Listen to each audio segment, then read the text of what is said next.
নাহমাদুহু ওয়া নুসাল্লি আলা রাসূলিহিল কারীম আম্মা বা'দ। কথা অনেকই হয়ে গেছে।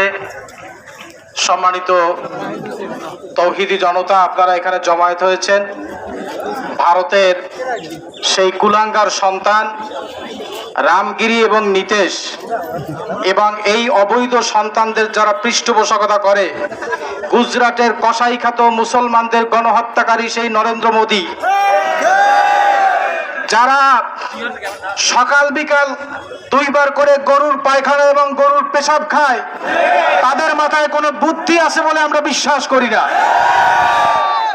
সম্মানিত মুসল্লিয়ান ইকরাম, ওরা বারবার, এক বছর আগেও আমরা এখানে জমায়েত হয়েছিলাম। ভারতের এক কুলাঙ্গার মহিলা, বিজেপির একজন নেত্রী, নুপুর শর্মা তার নাম, সে মুহাম্মদুর রাসূলুল্লাহ সাল্লাল্লাহু আলাইহি ওয়াসাল্লামকে নিয়ে কটূক্তি করেছিল। বারবার তারা আমাদের ঈমানকে নিয়ে খোঁচা দিচ্ছে। মুসলমানেরা মোদীকে জানিয়ে দাও, মুসলমানদের শরীরে ওমর ইবনুল খাত্তাবের রক্ত প্রবাহিত। তাদেরকে জানিয়ে দাও, আমাদের শরীরে খালিদ বিন ওয়ালিদের রক্ত প্রবাহিত।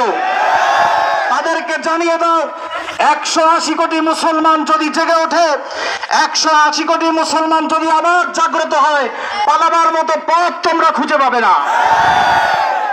সুতরাং তোমাদের পূর্বপুরুষেরাও পায় নাই, আবু জাহাল পায় নাই, উতবা পায় নাই, সাইবা পায় নাই, কেউ পালাতে পারে নাই, তোমরাও পালাতে পারবে না। সবচাইতে বড় দৃষ্টান্ত আমাদের এই মাতৃভূমি বাংলাদেশ। যারা ইসলামকে নিয়ে কটূক্তি করেছে, যারা ইসলামকে নিয়ে কথা বলেছে, কোরআনকে নিয়ে কথা বলেছে, রাসূলকে নিয়ে কথা বলেছে, তাওহীদি জনতা তাদের ইতিহাসে রাস্তা করে নিক্ষেপ করেছে। সুতরাং সাবধান হয়ে যাও, মুসলমানদের মতো সিংহের বাচ্চাদের, ঘুমন্ত সিংহের বাচ্চাদের জাগ্রত করো না, তাহলে তোমরা পৃথিবীতে টিকে থাকতে পারবে না। সম্মানিত উপস্থিতি, আজকের এই তৌহিদি জনতার গণজমায়েতের সাফল্য কামনা করছি এবং সকলের আমরা সরকারের কাছে দাবি জানাই, বর্তমান যারা রয়েছেন, আমাদের আরো দুই একজন বক্তা বলেছেন, নবী বিরুদ্ধ কথা বললে, কোরআন বিরুদ্ধ কথা বললে তাদের ব্যাপারে ইসলামী আইন হোক, তাদের ব্যাপারে সংসদে আইন হোক, তাদের সর্বোচ্চ শাস্তি মৃত্যুদণ্ড রেখে, এবং সেটা তাদের শুধু মৃত্যুদণ্ড দিলে হবে না, মুসলমানেরা তাদেরকে মৃত্যুদণ্ড দিতে হবে গণসম্মুখে।